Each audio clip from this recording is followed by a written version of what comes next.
Elton Luiz na área mais uma vez, porque temos mais um episódio dessa terceira temporada do NKCast, o podcast da NK Bariátrica. E você viu, roupa nova, episódio novo. Mas a Sandy é a mesma. A gente brinca, Virei né? monumento. Ela virou monumento, ela já é uma peça histórica aqui, a Sandy. Tudo bom, Sandy? Tudo certo. A Sandy é nutricionista, uma das nutricionistas da equipe multidisciplinar da NK Bariátrica. E hoje a gente está recebendo o Bruno. Tudo bom, Bruno? Tudo bem. O Bruno, que é, eu vou falar certo agora, profissional em educação física. Exatamente. Pronto, tá certo. E vai mudando, a nomenclatura vai mudando e a gente vai se adaptando. Falei certo, né? Profissional. Por que a gente vai falar hoje de educação física e nutrição? Porque quem chega normalmente não está fazendo exercício, ou se está é muito pouco. E tem o importante que é o pós. E aí os dois profissionais estão aqui para me ajudar, para tirar dúvidas que talvez você tenha também.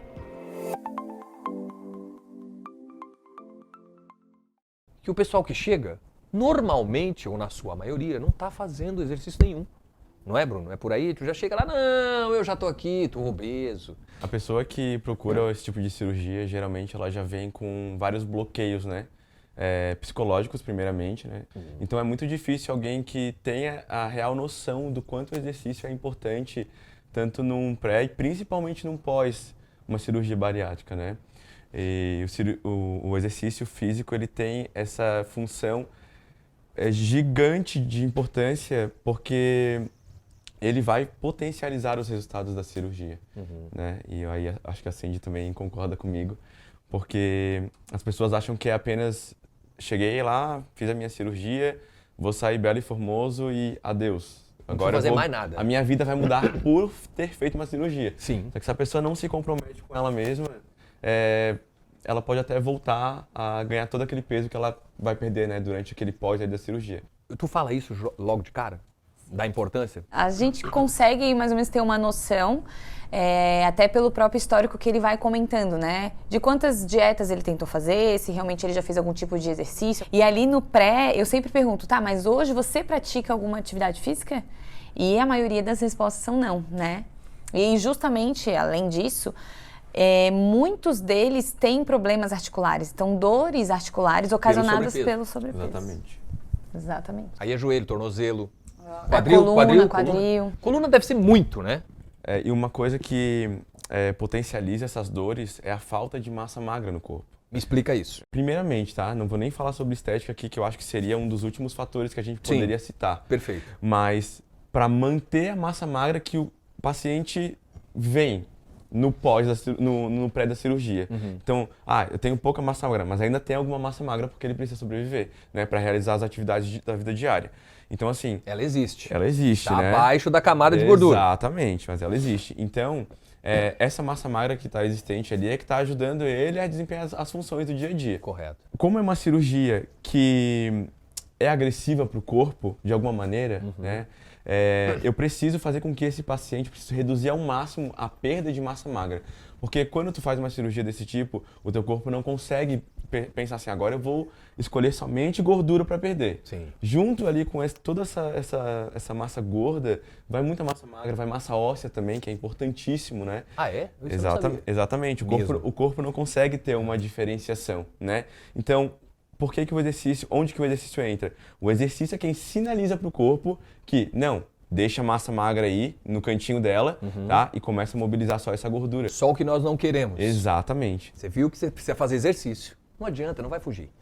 Mas faz tempo que eu não faço. Não sei, reeducação. Exatamente. Vai começar como se fosse uma criança aprendendo a andar de bicicleta, tá? Vai ser de novo, do zero. Só que o teu músculo, como é que diz que o músculo tem uma memória, né? A memória muscular. Ele vai lembrar em algum momento, tá? Quando o paciente ele vai fazer a alimentação pós-cirúrgica, devido à capacidade gástrica, né, ser muito pequena, diminuiu. Tu não consegue ofertar realmente a quantidade de alimento que ele precisaria. O que a gente chama de taxa metabólica basal, que é o teu corpo precisa de energia para sobreviver. Tantas de proteína, tanto de... Isso, por exemplo, assim, para tu viver, respirar, dormir, conseguir contrair a musculatura para levantar da cadeira, sentar, pegar o copo, tá. Circulação sanguínea, tudo isso tu precisa de uma energia. Então, o teu corpo ele vai produzir essa energia para que tu consiga fazer as atividades e sobreviver, tá? Isso se chama taxa metabólica basal. A partir do momento que o paciente sai da cirurgia, ele não consegue atingir essa taxa metabólica basal, por causa da diminuição. Da redução, exatamente. Só que isso a gente já sabe e faz parte do processo. Por isso que um paciente que sai de cirurgia, ele precisa ser suplementado adequadamente para ele pelo menos ter o mínimo, para ele não catabolizar tanto o corpo dele, que é o que o Bruno falou. O que é catabolizar, para você que não entende? E eu também.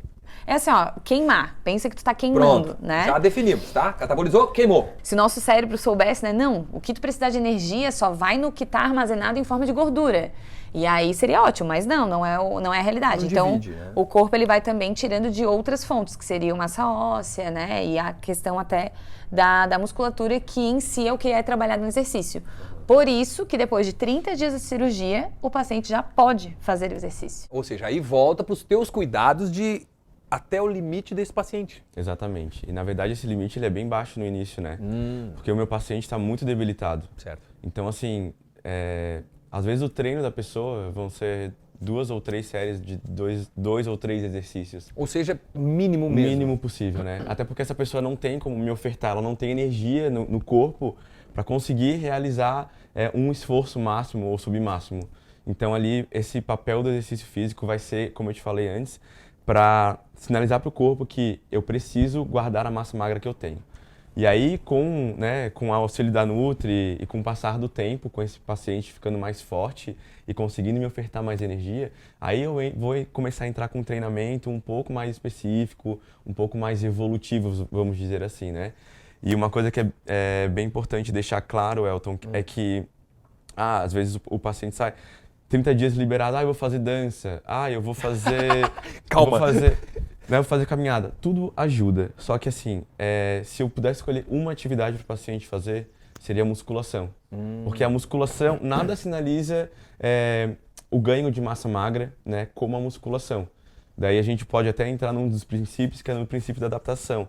Né? Então, assim, eu vou estimular o meu músculo, o que o meu cérebro pensa, né? Para quem está em casa conseguir entender a gente. Eu fiz força, né? Eu recebi um estímulo, eu fiz força ali, só que o meu músculo não estava preparado. Eu senti dor, enfim, todas as adaptações que ocorrem ali no teu músculo. O que o teu corpo pensa? Eu preciso me fortalecer para que eu consiga, de uma próxima vez, se houver um próximo estímulo, eu esteja preparado. Exatamente, né? E aí acontece o processo de hipertrofia, que é o aumento na tua fibra muscular, né, do tamanho da fibra muscular, o processo de hiperplasia, que é o aumento no número de fibras musculares, ou seja, o teu músculo começa a crescer para se preparar para um próximo estímulo. Então, nessa preparação que o corpo vai fazendo, tu acaba perdendo essa massa de gordura, né? E mantendo e ganhando massa magra, que é o mais importante pra gente, né? Até porque, como a Cindy falou, os pacientes já vêm com um histórico de lesão no joelho, lesão no quadril, em ombro, por conta do sobrepeso. Então, assim, a gente precisa entender que quem que faz essa proteção da articulação são os músculos. Então, quando eu recebo uma sobrecarga externa, seja para caminhar, porque às vezes até para caminhar um obeso sofre, né, com problema no tornozelo, enfim, joelho, quem faz essa dissipação dessas forças, dessa energia que está sendo colocada sobre a minha articulação, são os músculos. Né? Então, se eu tenho pouca musculatura, não adianta. O meu osso, o meu tendão vai sofrer com aquele exercício, mesmo sendo uma simples caminhada ou subir a escada da minha casa. Eu ia dizer, aí o tendão que sofre. Exatamente. Né? E aí é ruptura, né? Não Exatamente. tem jeito. Então, para evitar isso, o teu músculo, que é o que suporta os tendões, tem que estar bem preparado. Ping-pong, tá? Se eu não gostar, mas não sou legal, não aguento, academia não é comigo, não quero fazer força, não quero puxar. Como é que vai fazer?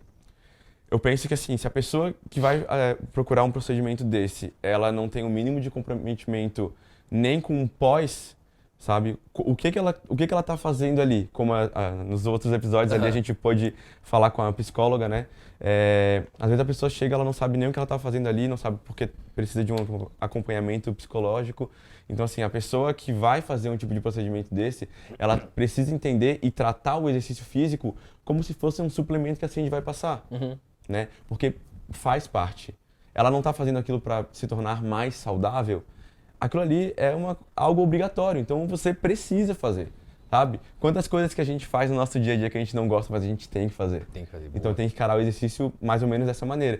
E assim, Elton, com o processo, né, com o dia a dia, aquilo vai se tornando mais prazeroso. A pessoa vai encontrando de alguma maneira algo na cabeça dela que faça ela entender que eu estou aqui porque eu preciso e depois porque eu comecei a gostar. Isso também acontece com a comida? O processo é adaptativo, né? Então a gente vai adaptando conforme a gente consegue para o paciente.